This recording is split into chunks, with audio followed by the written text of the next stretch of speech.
आज दिलों के अंदर हसद ने जगह ले ली। आज खैर ख्वाही नहीं है हमारे अंदर। आज भाई भाई की तरक्की देख के जलता है, पड़ोसी पड़ोसी की तरक्की देख करके जलता है, रिश्तेदार रिश्तेदार की तरक्की देख करके जलते हैं। बेशक बेशक। आओ मैं आपको बताऊं, जरा चले हजरते उमर फारूक आजम के दौर में, उस दौर की मैं बात कर रहा हूं, कुरूने उला की बात कर रहा हूं। उस दौर में एक साहब ने जमीन खरीदी। जमीन खरीदने के बाद खेती बाड़ी की जमीन खरीदी। अब जब वो अपने खेत के अंदर पहुंचे, पैसे दे दिए, जमीन उनकी हो गई। मोहब्बत देखना आपस में कैसी थी। आज हम एक दूसरे की मेड़े छांटने में लगे हुए हैं। अगर बराबर में खेत होता है तो इधर वाला मेड़ छांटता है तो उधर वाला भी मेड़ छांट देता है। मैंने एक हदीसे पाक पढ़ी थी, मेरे आका हुजूर सल्लल्लाहु अलैहि वसल्लम इरशाद फरमाते हैं, अगर कोई किसी की जमीन एक बालिस्त अगर जुल्मन ले ले, जबरन ले ले, तो अल्लाह ताला कयामत के दिन उसको जमीन की 7 तह तक धसाएगा। अल्लाह अकबर, अल्लाह। अगर 1 इंच भी जमीन अगर किसी की जुल्मन ले ली, जबरन ले ली आपने, तो अल्लाह ताला जमीन के 7 तह तक धसाएगा कयामत के दिन। दुनिया में तो ये हमारा ईमान है, अकीदा है कि दौलत देने वाली जात अल्लाह की है, गल्ला देने वाली भी जात अल्लाह की है, खेती में बरकत देने वाली जात भी अल्लाह की है। हमने वो दौर भी देखा है। हमारे यहाँ का भी मामला है कि फसल तैयार थी, कटने वाली थी, अचानक से ऐसी सैलाब आई कि पूरी फसल तबाह हो गई। बेशक, पूरी फसलें तबाह हो गई। इसलिए अपने रब से डरते रहना चाहिए। अल्लाह चाहे तो पानी के अंदर दाना पैदा फरमा दे, और रब चाहे तो फसल तैयार होने के बाद भी उसको मिटा दे। बेशक हक है। वो राज़िक है, गिज़ा कीड़ों को देता है वो पत्थर में, भटकता फिरता है इंसान को रोजी के चक्कर में, उड़ाने भर हवाओं में या लगा गोते समंदर में, मिलेगा बस वही जितना के लिखा है मुकद्दर में। है नारे तकबीर, नारे रिसालत, मसलके आला हजरत अल्लामा फुरकान मंजरी साहब किबला, नारे तकबीर, नारे रिसालत। अल्लाह से डरते रहना चाहिए। किसी की जमीन पे नाजायज कब्जा करके दुनिया से मत जाना, वरना नाम मिटा दिया जाता है। मौत उसकी है जिसका करे जमाना अफसोस। यूं तो दुनिया में सभी आए हैं मरने के लिए, हर एक की मौत पे रोया नहीं जाता, हर एक की मौत पे आंसू नहीं बहाए जाते, हर एक का गम नहीं मनाया जाता है। अरे कुछ ऐसे भी जनाजे उठते हैं कि इधर जनाजा उठता है, उधर लोग कहते हैं अच्छा हुआ लोगों को सताने वाला चला गया, अच्छा हुआ लोगों पे जुल्म करने वाला चला गया, अच्छा हुआ लोगों को झूठे मुकदमों में फंसाने वाला चला गया, अच्छा हुआ दूसरों की जमीनों पे नाजायज कब्जे करने वाला चला गया। कुछ जनाजे ऐसे भी होते हैं जिन पे कोई रोने वाला भी नहीं होता है। अरे जुआरी की मौत पे कौन आंसू बहाएगा, शराबी की मौत पे कौन आंसू बहाएगा, अय्याश की मौत पे कौन आंसू बहाएगा, लोगों को सताने वाले की मौत पे कौन आंसू बहाएगा, लोगों के पे जुल्म करने वाले की मौत पे कौन आंसू बहाएगा, इमामों की तौहीन करने वाले के लिए कौन रोएगा, मदरसों की बुराई करने वाले के लिए कौन आंसू बहाएगा, मस्जिदों की बुराई करने वालों के लिए कौन आंसू बहाएगा, तलबाए किराम की तौहीन करने वालों के लिए कौन आंसू बहाएगा। हर एक के लिए रोया नहीं जाता है। अरे कुछ ऐसी भी शख्सियतें होती है, आज भी बहराइच में चले जाओ, मेरे गाजी दूल्हा के आस्थाने पर आज भी लोगों की आंखों से आंसू बरस रहे हैं, आज भी आंखों से आंसू टपक करके दुनिया वालों को पैगाम दे रहे हैं, जमीने हिंद पर तेरा बड़ा एहसान है गाजी, यहाँ के जर्रे जर्रे में तेरा फैजान है गाजी, जनाबे खिज्र को देखा है अक्सर तेरी गलियों में, न जाने किस बुलंदी पर तेरा दरबार है गाजी। है नारे तकबीर, नारे रिसालत, उलमाए अहले सुन्नत अल्लामा फुरकान मंजरी साहब किबला, फैजान गाजी, नारे तकबीर, नारे रिसालत। हर एक के लिए रोया नहीं जाता, हर एक के लिए आंसू नहीं बहाए जाते। इस हाल में दुनिया से जाओ कि इधर जनाजा उठे लोगों की आंखों में आंसू हो कि आज गरीबों की मदद करने वाला दुनिया से चला गया, अल्लाह अल्लाह अल्लाह, आज गरीबों का साथ देने वाला दुनिया से चला गया। इस हाल में दुनिया से जाना, जब नबी के गुलाम बन के जाओगे ना, नबी के आशिक बन के जाओगे, इमाम गजाली फरमाते इंसान मरने के बाद कब्र में चला जाता है, अच्छा इंसान लोगों के दिलों में चला जाता है। बेशक बेशक लोग उसे याद रखते हैं, अपनी गुफ्तगू में याद रखते हैं, अपनी महफिलों में याद रखते हैं। आओ मैं आपको बताऊं कि दीन खैर ख्वाही का नाम है। ये बच्चे दीन सीख रहे हैं, दीन मुकम्मल भलाई का नाम है। आज खैर ख्वाही हमारे दिल से निकल गई। देखो जमीन खरीदी, जब वो जमीन को जोतने के लिए पहुंचे तो उस जमीन के अंदर से खजाना निकला। अब खजाना निकला तो वो खजाना लेकर के उसके पास आए जिसकी पहले जमीन थी, और आकर के बोले भाई ये खजाना आपकी जमीन में निकला है और ये खजाना आप ले लीजिए।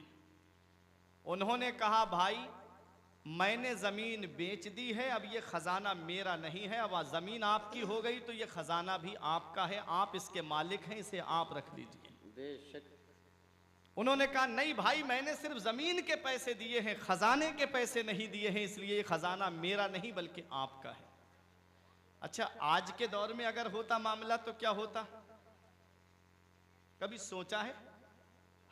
अरे 1000 रुपए अगर निकल आते वो तक नहीं बताता। ये खैर ख्वाही है हमारी। मैं उस दौर की बात कर रहा हूं। ये खैर ख्वाही, दीन मुकम्मल भलाई का नाम है, दीन मुकम्मल खैर ख्वाही का नाम है। आज हम सिर्फ नाम के मुसलमान हैं। मुसलमान की शान नबी ने फरमाया अल मुस्लिमु मन सलिमल मुस्लिमूना मिन लिसानिही व यदी, मुसलमान वो है जिसके हाथ से और जुबान से दूसरे मुसलमान महफूज रहें। बेशक हक है। जो ना हाथ से तकलीफ पहुंचाए ना जुबान से तकलीफ पहुंचाए। वो बोले कि ये खजाना मेरा नहीं है, आपका है, आप रख लें। वो कह रहे हैं आपका है, वो कहते हैं मैंने जमीन का पैसा दिया है, खजाने का नहीं दिया, इसलिए मैं इसका मालिक नहीं। वो कहते हैं मैंने जमीन बेच दी, तो जब जमीन आपकी हो गई तो खजाना भी आपका हो गया, उसमें जो भी निकले वो सब आपका हो गया। फैसला करने के लिए अब कौन आए, तो एक साहब गुजर के जा रहे थे, उन्होंने देखा कि क्या बात है, क्यों आपस में बातें कर रहे हो? तो बोले कि भाई जमीन में मैंने जमीन खरीदी इनसे, उसमें खजाना निकला। कहा तो? कहा कि मैं इनका खजाना वापस कर रहा हूं, मैंने सिर्फ जमीन के पैसे दिए, खजाने के नहीं दिए हैं। तो उन्होंने कहा कि फिर? तो बोले ये कह रहे हैं कि जमीन आपकी तो खजाना भी आपका, अब क्या करें? तो फैसला करने वाले ने कितना अच्छा फैसला किया। कहा क्या आपके बच्चे हैं? उन्होंने कहा मेरी एक बेटी है। कहा ठीक। उन्होंने कहा आपका? कहा मेरा बेटा है। कहा दोनों का निकाह करा दो, दोनों की शादी करा दो और ये खजाना उनकी शादी में खर्च कर दो। सुभान अल्लाह, माशाअल्लाह। ये जिंदाबाद है जिंदाबाद। कुरूने ऊला। कैसी आपस में मोहब्बत थी उनके, कैसे आपस में प्यार था। आज हमारे दिल से आपसी मोहब्बत खत्म हो गई, आज हमारे दिलों से आपसी प्यार खत्म हो गया। अल्लाह अकबर। आओ मैं आपको एक हदीस पाक पढ़ के सुनाता हूं। मेरे नारे तकबीर, नारे रिसालत, नारे रिसालत, मसलके आला हजरत, मसलके आला हजरत, उलमाए अहले सुन्नत, उलमाए अहले सुन्नत, हजरत अल्लामा मौलाना मुफ्ती शमसुद्दीन साहब किबला, हजरत अल्लामा मौलाना मुफ्ती शमसुद्दीन साहब किबला। नारे तकबीर, नारे रिसालत, मसलके आला हजरत, फैजाने आला हजरत, नारे तकबीर, नारे रिसालत।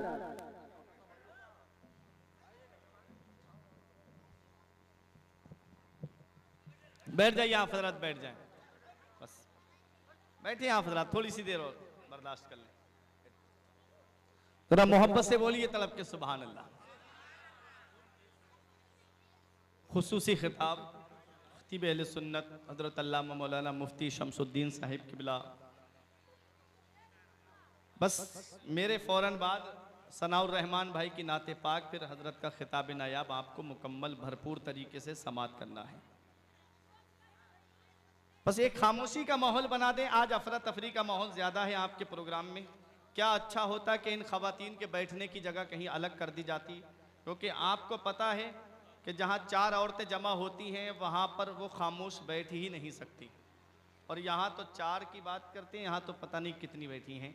तो इसलिए थोड़ा सा उधर जनरेटर की आवाज़, इधर इनकी आवाज़, तो दोनों आवाज़ों के बीच में हम अपनी आवाज़ निकालने की कोशिश कर रहे हैं। और माइक का क्या हाल है वो आप जानते हैं, वो उनकी रोजी रोटी का मामला है, इसलिए मैं कुछ कह नहीं सकता।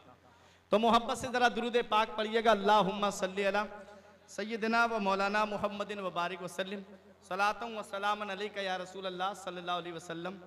मेरे तो बस की बात नहीं है, मुफ्ती साहब ही खामोश करा पाएंगे, तो अब बस मेरे बाद में आप सुनेंगे। ज़रा मोहब्बत के साथ में सुनिएगा। मैं कह रहा हूँ अद्दीन व नसीहा, दीन मुकम्मल भलाई का नाम है, दीन मुकम्मल खैर ख्वाही का नाम है। आज खैर ख्वाही हमारे दिल से निकल गई। अब मैं एक हदीस पाक सुनाता हूं। मेरे आका इरशाद फरमाते हैं इज़न नास, सुनिएगा हदीस पाक। आका फरमाते हैं इज़न नास अज़हरुल इल्मा व ज़य्युल अमल व तहब्बु बिल अलसिन व तबागदु बिल कुलूब व तकातउ बिल अरहाम। मेरे आका इरशाद फरमाते हैं इज़न नास, कुछ लोग होंगे, कुछ ऐसे लोग होंगे अज़हरुल इल्मा, जो इल्म तो जाहिर करेंगे, इल्म तो होगा उनके पास में, काबिलियत तो होगी उनके पास में, सलाहियत तो होगी उनके पास में, व ज़य्युल अमल, और अमल ज़ाय हो चुका होगा, अमल से खाली होंगे, इल्म होगा उनके पास में लेकिन अमल नहीं होगा। शेख सादी अलैहिर्रहमा गुलिस्ता के 8वें बाब में फरमाते हैं कि बगैर अमल का आलिम बगैर फल के दरख्त की तरह है, कि लोग तो उस पेड़ के नीचे आकर के सुकून पाते हैं लेकिन खुद दरख्त को खुद फायदा कुछ नहीं है। यही हाल है ऐसे आलिम का कि जो अमल नहीं करता है। और सुनिएगा, और बगैर इल्म का आबिद बगैर दरवाजे के घर की तरह है, कि जो चाहे वो घर के अंदर चला आए। इसलिए आबिद के पास इल्म होना जरूरी है और आलिम के पास में अमल होना जरूरी है। अल्लाह कुरान में फरमाता है अतामुरून अन्नासा बिल बिर्रि व तंसौना अनफुसकुम, तुम दूसरों को भलाई का हुक्म देते हो और अपने आप को भुलाए बैठे हो। अल्लाह कुरान में फरमाता है या अय्युहल्लज़ीना आमनू लिमा तक़ूलूना मा ला तफ़अलून, ऐ ईमान वालों वो बातें क्यों कहते हो जो खुद करते नहीं हो। इसलिए आलिमों के चाहिए कि वो अमल भी करे। और सुनिएगा, नबी ने फरमाया कुछ लोग ऐसे होंगे कि इल्म होगा उनके पास में, अज़हरुल इल्म, इल्म तो जाहिर करेंगे, व ज़य्युल अमल, और अमल ज़ाय हो चुका होगा, अमल से खाली होंगे। नबी ने फरमाया व तहब्बु बिल अलसिन व तबागदु बिल कुलूब, और जुबान से मोहब्बत करेंगे और दिलों के अंदर बुग़्ज़ भरा हुआ होगा। जुबान से मोहब्बत करेंगे और दिलों में बुग़्ज़ भरा होगा, दिलों में नफरतें होंगी, दिलों में हसद होगा।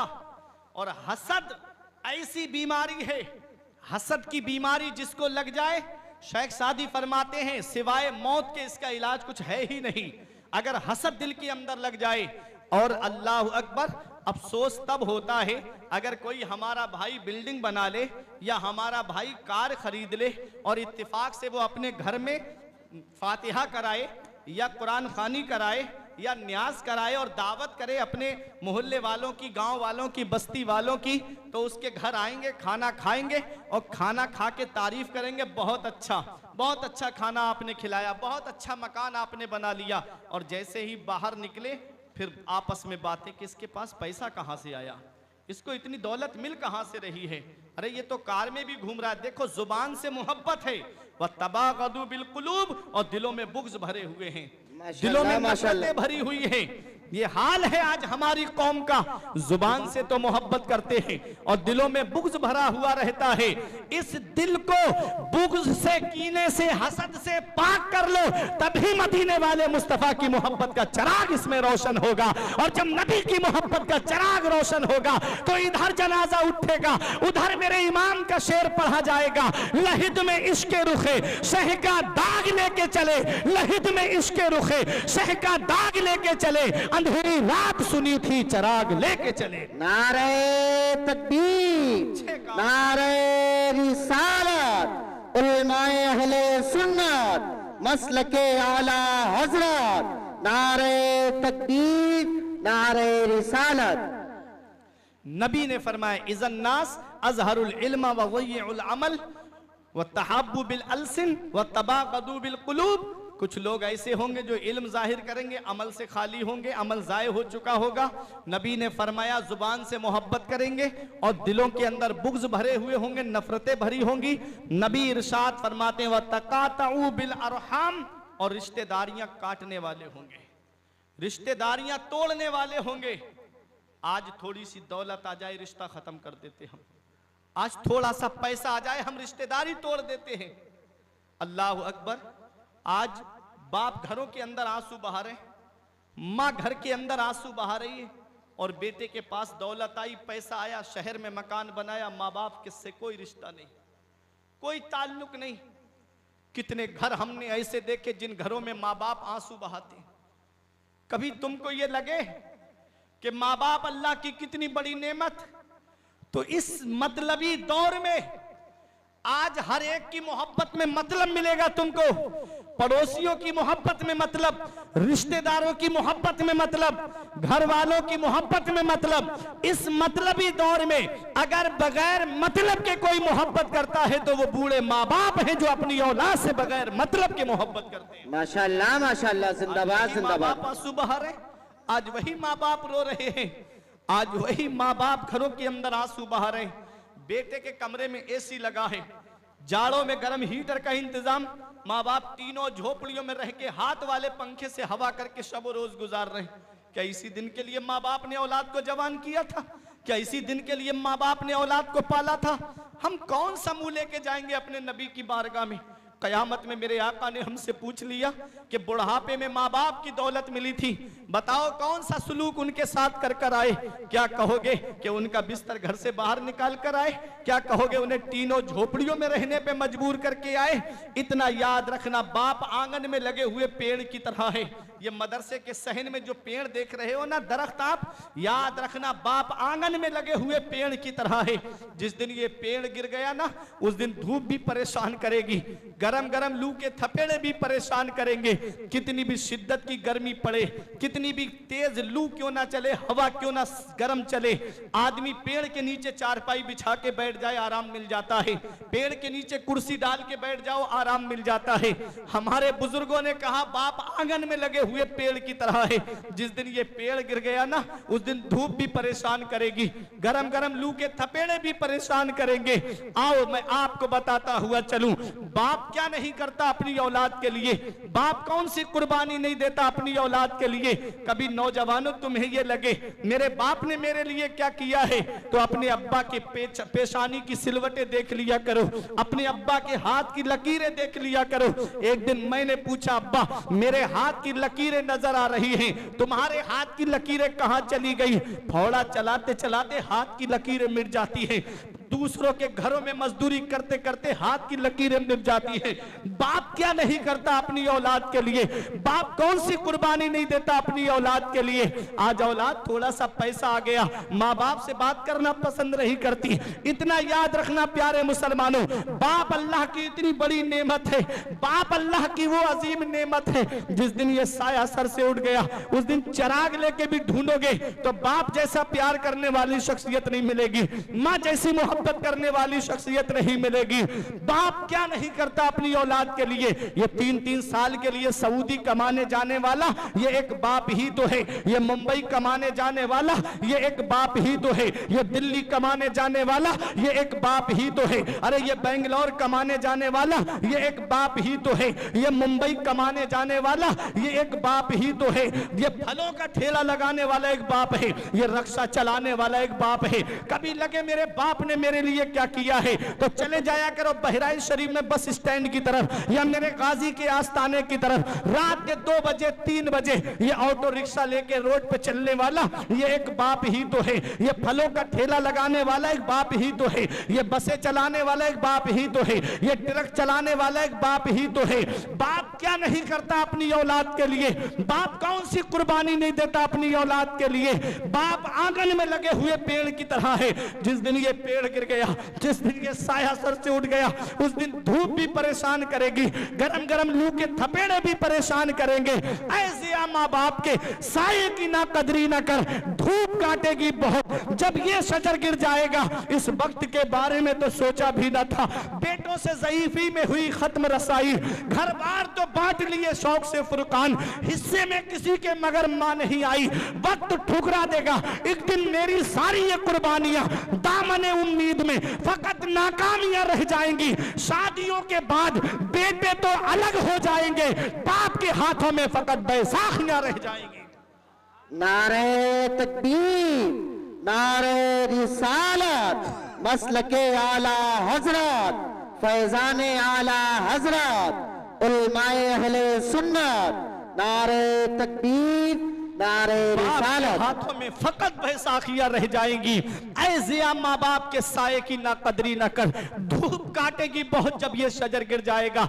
और नबी की बारगाह में चलो, देखो माँ बाप का मकाम क्या है, देखो माँ बाप का मर्तबा क्या है। मदीने वाले मुस्तफा की बारगाह में यमन के नौजवान सहाबी आए, अर्ज करते हैं या रसूल अल्लाह, मैं यमन से आया हूँ, या रसूल अल्लाह अब मैं वापस अपने यहाँ जाना नहीं चाहता। नबी ने फरमाया, फिर अर्ज करते हैं या रसूल अल्लाह मेरी जितनी जिंदगी बची है मदीने में गुजारूंगा, इंतकाल हो गया मदफन मदीने में बनेगा। नबी ने इरशाद फरमाया, हल्लका अबवाया, क्या तुम्हारे माँ बाप जिंदा हैं, क्या तुम्हारे माँ बाप हयात हैं? अर्ज किया, हाँ या रसूल अल्लाह माँ बाप तो जिंदा हैं। फरमाया, इजाजत लेकर आए हो, पूछ कर आए हो माँ बाप से? अर्ज किया, हाँ या रसूल अल्लाह मैं उनसे पूछ कर भी आया हूँ। नबी ने फरमाया, जब तुमने पूछा तो ये कहा कि अब उनका बेटा वापस नहीं आएगा? अर्ज किया, हाँ या रसूल अल्लाह मैंने ये भी उनको बताया है।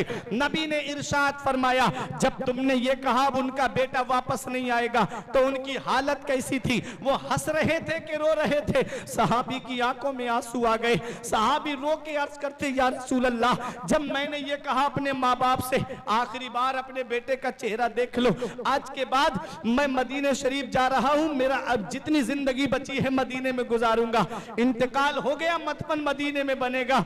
जब मैंने ये कहा अपने माँ बाप से तो मेरी मोहब्बत में फूट फूट करके रो रहे थे, गले लग करके फूट फूट करके रो रहे थे। मेरे आका तशरीफ फरमाते जलाल में उठ के खड़े हो गए, इरशाद फरमाते हैं, इरजी इलैहिमा फअदहिकहुमा कमा अबकैतहुमा, ए मेरे सहाबी वापस चले जाओ, जहां से आए हो वहीं लौट के चले जाओ, और जैसे माँ बाप को रुला के आए हो वैसे उन्हें हंसा दो, वो यमन में खुश हो जाएंगे, तेरा नबी तुझसे मदीने में राजी हो जाएगा। वो तुझसे यमन में खुश हो जाएंगे, तेरा नबी तुझसे मदीने में राजी हो जाएगा।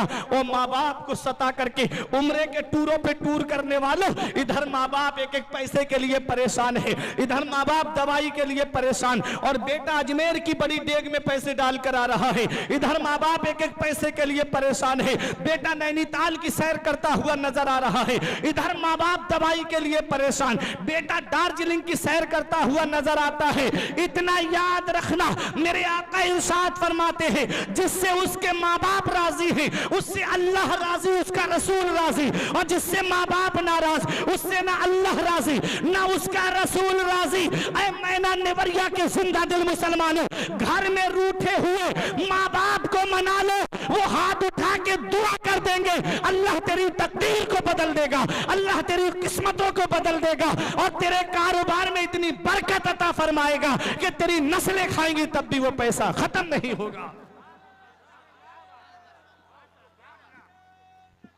अल्लाहु अकबर, या रसूल अल्लाह। ये माँ बाप है। आज माँ बाप बुढ़ापे की दहलीज पे पहुंचे, हमने उनका बिस्तर घर से बाहर कर दिया। कितने घरों में माँ बाप आंसू बहा रहे हैं।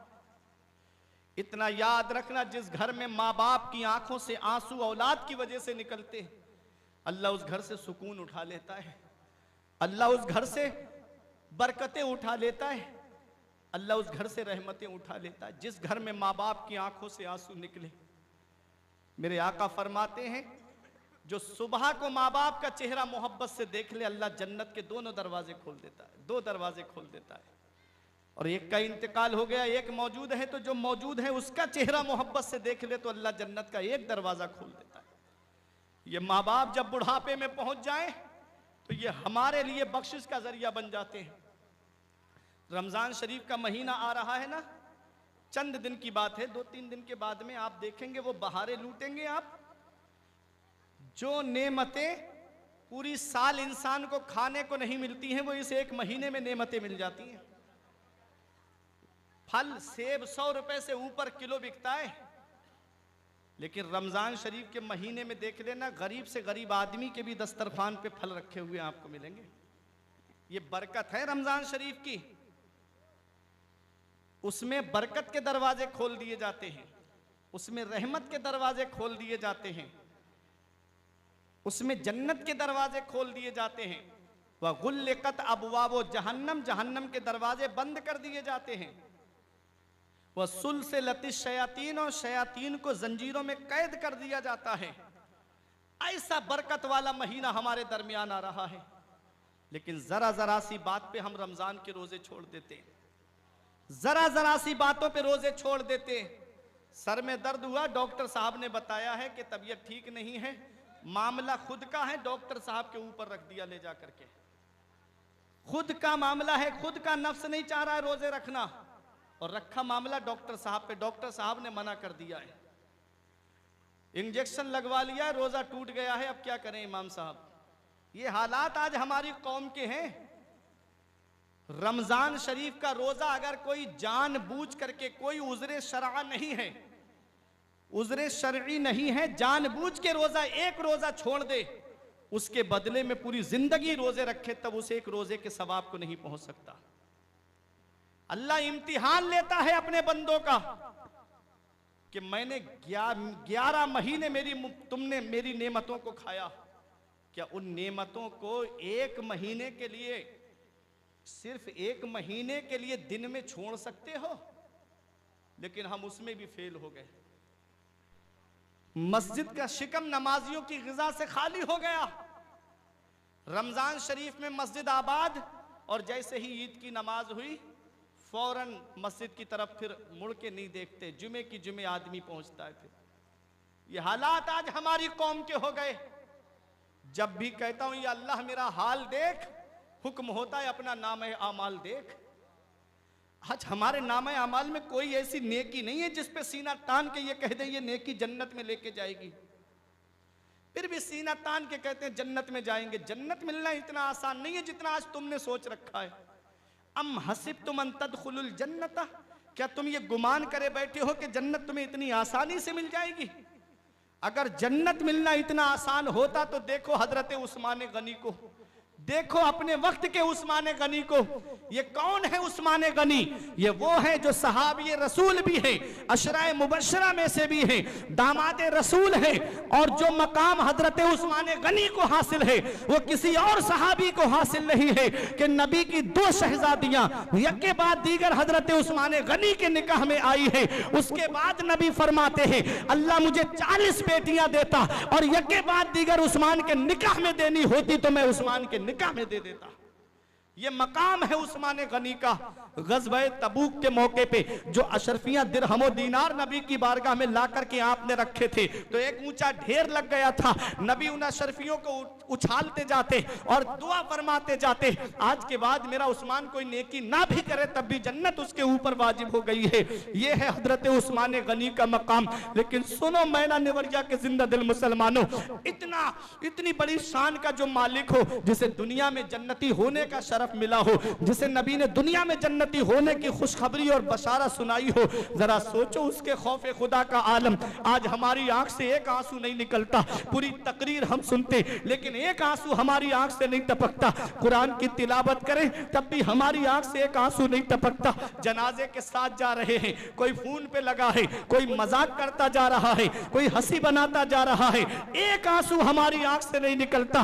कभी दौलत पे घमंड आने लगे, कभी पैसे पे नाज होने लगे, कभी बिल्डिंगों पे फख्र होने लगे, कभी बच्चों की नौकरी पे तकब्बुर आने लगे, तो ऐ मेरे बुजुर्गों, एक चक्कर कब्रिस्तान का लगा लिया करो। वहां तुमसे ज्यादा दौलत वाले लेते हैं, वहां तुमसे ज्यादा पैसे वाले लेते हैं, वहां तुमसे ज्यादा सरमाए वाले लेते हैं। वो जिनकी नाक पे कभी मक्खी नहीं बैठती थी, आज उनके जिस्म को मिट्टी ने गला सड़ा करके एक तरफ कर दिया। घमंड किस बात पे, तकब्बुर किस बात पे? अरे अपने रब को राजी करके जाओ, अपने रसूल को राजी करके जाओ।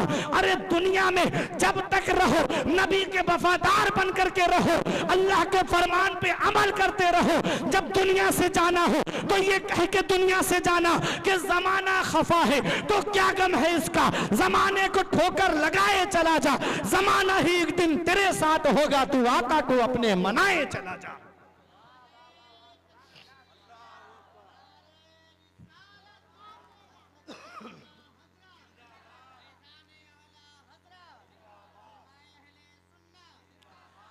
अल्लाह को राजी करो, उसके रसूल को राजी करो, अल्लाह और उसके रसूल को राजी करके दुनिया से जाओ। रमजान शरीफ का महीना आ रहा है, बरकत वाला महीना है। बताओ, दुआ करने वाले जिब्राइल अलैहिस्सलाम हो और आमीन कहने वाले मेरे आका हो। बताओ उस दुआ की कबूलियत की क्या शान रही होगी।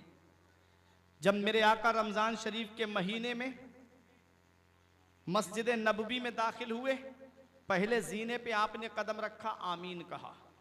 दूसरे जीने पे कदम रखा, आपने आमीन कहा। तीसरे जीने पे कदम रखा, आपने आमीन कहा। सहाबा ने अर्ज किया, आका दुआ करने वाला तो कोई नजर नहीं आया, आपने आमीन कहा। नबी ने फरमाया, जिब्राइल अलैहिस्सलाम मेरे पास आए और कहा, हुजूर मैं दुआ करता हूं, आप आमीन कह दीजिए। तो मेरे आका ने फरमाया, करो दुआ। जिब्राइल अलैहिस्सलाम ने कहा, वो शख्स जलीलो ख्वार हो जाए, रुसवा हो जाए, कि जो शख्स आपका नाम सुने और आपके ऊपर दुरूद शरीफ ना पढ़े। जब भी हुजूर का नाम सुनो, जाती नाम हुजूर का जमीन पे मोहम्मद है, आसमान में अहमद है, तो जब जब मोहम्मद नाम सुनो तो कहो सल्लल्लाहु अलैहि वसल्लम। मेरे आका ने आमीन कहा, जिब्राइल अलैहिस्सलाम ने दुआ की, वो शख्स जलीलो ख्वार हो जाए कि जो रमजान शरीफ का महीना पाए और अपनी बख्शिश ना कराए। मेरे आका ने आमीन कहा।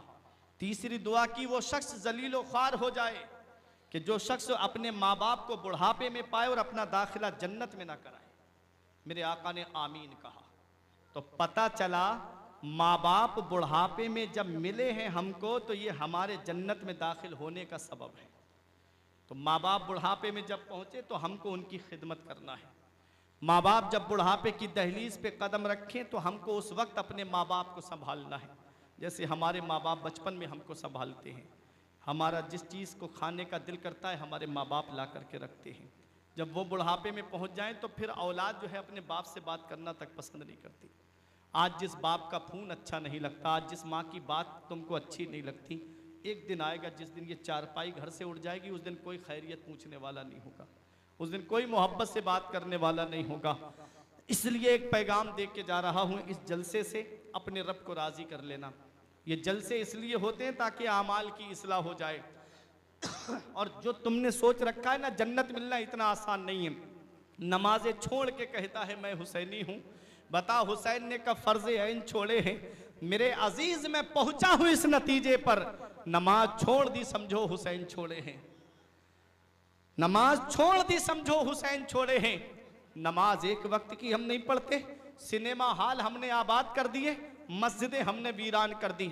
आज मदरसे हमारे वीरान हो गए और आज हमारी शादियों में, ब्याह शादियों में देखो 50-50 हजार रुपये बैंड में खर्च हो जाते हैं, 50-50 हजार रुपये डांस पार्टियों में हम लुटा देते हैं। और मदरसों का हाल देखो, यूं ही हमारे ऊपर ये परेशानियां नहीं आई हैं। वमा असाबकुम मिन मुसीबतिन फबिमा कसबत ऐदीकुम। अल्लाह फरमाता, अल्लाह की तरफ से तुम्हें कोई मुसीबत नहीं पहुंचती है, तुम्हारे अपने हाथों की करतूत होती है, जिसकी वजह से आज मुसलमान परेशान है। वरना मुसलमानों की शान देख लो, वो 313 थे तो लरसता था जमाना, वो 313 थे तो लरसता था जमाना। आज हम करोड़ों हैं तो करते हैं गुलामी।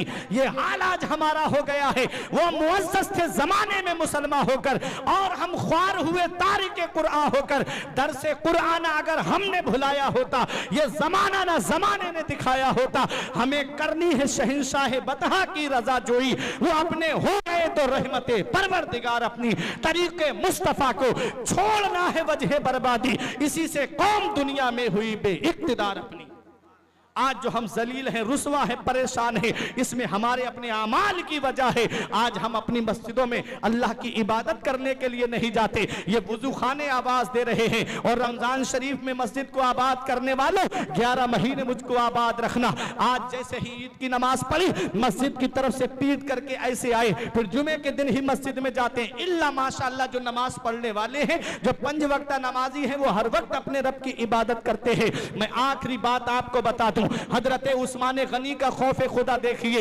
आप दुनिया में जन्नती होने की बशारत पाए हुए हैं, लेकिन आप जब जब कब्रिस्तान के करीब से गुजरते, जब जब कब्रिस्तान के करीब से आपका गुजर होता, खड़े हो जाते, इतना रोते, आंखों से आंसू बरसते, दाढ़ी भीग जाती, आंसू जमीन पे गिरने लगते। देखने वाले देख के कहते, हुजूर आप तो बख्शे बख्शाए हो, आपको दुनिया में जन्नती होने की खुशखबरी और बशारत मिली है, आप दामादे रसूल हो, आप इतना क्यों रोते हो? तो आप जवाब देते हैं, ये कब्र दुनिया की मंजिलों में सबसे आखिरी मंजिल है और आखिरत की मंजिलों में सबसे पहली मंजिल है। अगर कब्र के सवालों के जवाब में इंसान पास हो गया तो आगे उसके लिए आसानियां हैं, और अगर कब्र के सवालों के जवाब में फंस गया तो आगे उसके लिए बड़ी मुश्किलों का सामना है। मेरा इमाम बरेली से पुकार के कहता है, उनको रहम आए तो आए वरना, उनको रहम आए तो आए वरना, वो कड़ी मार है क्या होना है, छुप के लोगों से किए जिसके गुनाह, वो खबरदार है क्या होना है, हाय बिगड़ी तो कहां आकर नाव,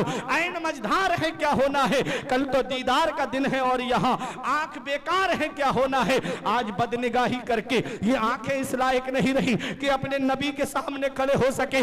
आज फिल्में देख करके ये आंखें इस लायक नहीं कि हम अपने नबी के सामने खड़े हो सके। बताओ इन आंखों को लेकर के नबी के सामने हम कैसे हाजिर होंगे? लेकिन कभी नहीं सोचा मेरे नौजवानों, तुमने कभी ख्याल आए कि कभी फिल्में देख करके सो गए, आंख कब्र में जाकर के खुली तो कौन है जो तुम्हारे काम आएगा? गाने सुन के सो गए और आंख कब्र में जाकर के खुली तो कौन है जो तुम्हारे काम आएगा? इसलिए अपने नबी के गुलाम बन जाओ, नबी के वफादार बन जाओ। मस्जिद के दर आज भी खुले हुए हैं, अल्लाह की इबादत करो। अल्लाह तुमसे राजी हो गया, रसूल तुमसे राजी हो गए, तो जब तक दुनिया में रहोगे तब भी आराम से रहोगे, मरने के बाद कब्र में भी आराम से रहोगे, और जब मैदान महशर में उठोगे तो ये नारा लगाते हुए जाओगे कि खुल्द में होगा हमारा दाखिला इस शान से, हम तो या रसूल अल्लाह का नारा लगाते जाएंगे। अच्छे काम करके दुनिया से जाओ, नेक अमल करके दुनिया से जाओ। कभी तुम्हें यह लगे कि मैं दुनिया में किस लिए आया हूं, तो एक मेरी नसीहत सुन लेना। अपनी जगह बैठने जा रहा हूं, एक दिन कमरे के अंदर लेटना, सबको, जवान बच्चे बूढ़े सबको मेरा ये पैगाम है, लाइट बुझा देना कमरे की, अकेले लेटना, कहीं से रोशनी ना हो, फिर आंख बंद करके ये तसव्वुर करना कि मैं मर चुका हूं। अब मैंने जो कोट खरीदा था ना, कई कोट शोरूम में जाकर के अपने जिस्म पे डाल करके देखे, पसंद नहीं आया, जो पसंद आया उसको मैं खरीद के लाया। वो कोट में अपने जिस्म से उतार भी नहीं पाया, कैंची से काट करके उतारा जा रहा है। वो मेरा कीमती लिबास अब कैंची से काट के उतारा जा रहा है, मुझे गुस्ल के तख्ते पे लिटा दिया गया। अब तसव्वुर करना कि मुझको कफन पहनाया जा रहा है। अब तसव्वुर करना कि 4 लोग मुझको कांधे पे लेकर के कब्रिस्तान जा रहे हैं। अब तसव्वुर करना कि मुझको कब्र की काली कोठरी के अंदर रख दिया गया और तख्ते लगा दिए गए, मिट्टी डाल दी गई, घर वाले वापस आ गए, रिश्तेदार वापस आ गए, पड़ोसी वापस आ गए, गांव वाले वापस आ गए। अब मैं उस काली कोठरी में हूं, अब कौन है जो अब मेरे काम आएगा? सोचना, तसव्वुर करना। ये तसव्वुर अगर हमारे दिल के अंदर आ जाए तो क्या ये तसव्वुर गाने सुनने देगा? बताओ, क्या ये तसव्वुर गाने सुनने देगा?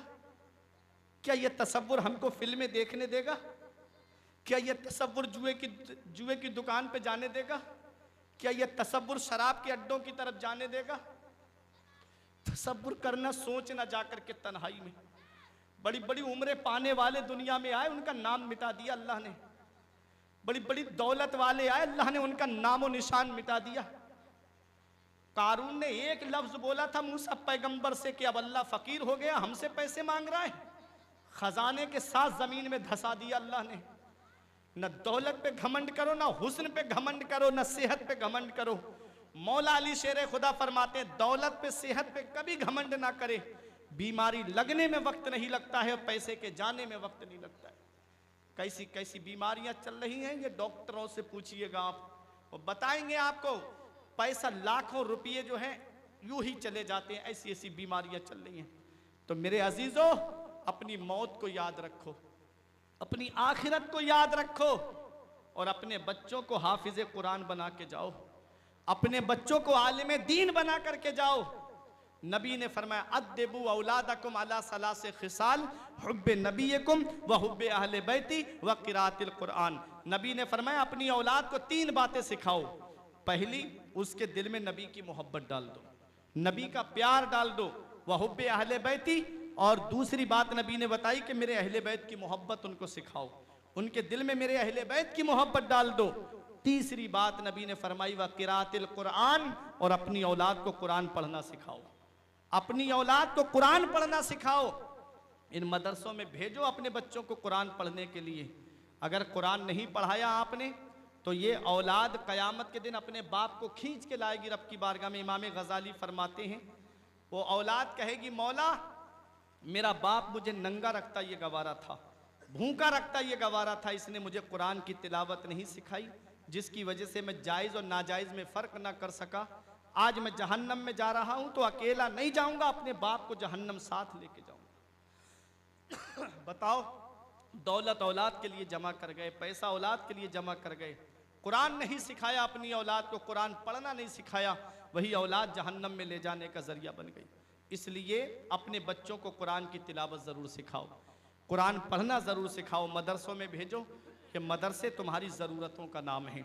मैंने आयत पढ़ी थी, ऐ ईमान वालो, कहना मानो अल्लाह का, कहना मानो रसूलुल्लाह का, व उलिल अम्रि मिनकुम, और तुम में जो उलुल अम्र हैं उनका कहना मानो। मुफस्सिरीन किराम उलुल अम्र की तफसीर में फरमाते हैं, उलुल अम्र से मुराद उलमाए बाअमल हैं। बाअमल उलमा का कहना मानो, बाअमल उलमा का कहना मानो। इन्ना खैरल खैर खियारुल उलमा व इन्ना शर्र शर्र शिरारुल उलमा। उलमा में सबसे बेहतर उलमा उलमाए खैर हैं जो भलाई का हुक्म देते हैं, और उलमा में सबसे बुरे उलमा वो हैं जो बुराई का हुक्म देते हैं, बुराई की तरफ लेकर के जाते हैं। उमर फारूक आज़म ने हज़रत काब से पूछा कि कौन सा आलिम बेहतर है और कौन से आलिम के दिल से ईमान इल्म के नूर को ख़त्म कर दिया जाता है। तो हज़रत काब ने फरमाया कि आलिम के दिल से इल्म के नूर को जो चीज़ ख़त्म कर देती है वो लालच है। लालच जिस आलिम के अंदर आ जाए, दिल के अंदर आ जाए, तो उसके दिल से इल्म का नूर ख़त्म हो जाता है। लेकिन आओ, ये मदरसों के लिए आलिम अगर मांगे तो ये तो उनकी जिम्मेदारी है, वरना कौन से प्रोफेसर साहब को वक्त है जो मदरसों का हाल जान लें, कौन से इंजीनियर साहब हैं जो मस्जिदों का हाल जानने के लिए आएँ। ये गरीब उलमा ही की मेहनतों का नतीजा है कि जो आज मदरसों के अंदर तालीम चल रही है, मस्जिदों के अंदर इमामों की खैर ख्वाही जो हो रही है। इसलिए मेरे अजीज़ों, मेरा ये पैगाम है, इन मदरसों को सलामत तभी आप रख सकते हो जब इनके अंदर अपने बच्चों को पढ़ने के लिए भेजोगे। बख्शिश की राह मोमिनो आसान बना लो, अपने लिए निजात का सामान बना लो। दुनिया की किताबों पे नज़र बाद में रखना, बच्चों को पहले हाफिज़े कुरान बना लो। बातें बहुत करनी थी लेकिन वक्त की किल्लत दामिनगीर है। हज़रत की आमद हो चुकी है, बस मेरे फ़ौरन बाद आप हज़रत को समात करेंगे। दुआ करता हूँ परवरदिगार मेरे कुछ अर्ज़ करने में सबक़त लिसानी की वजह से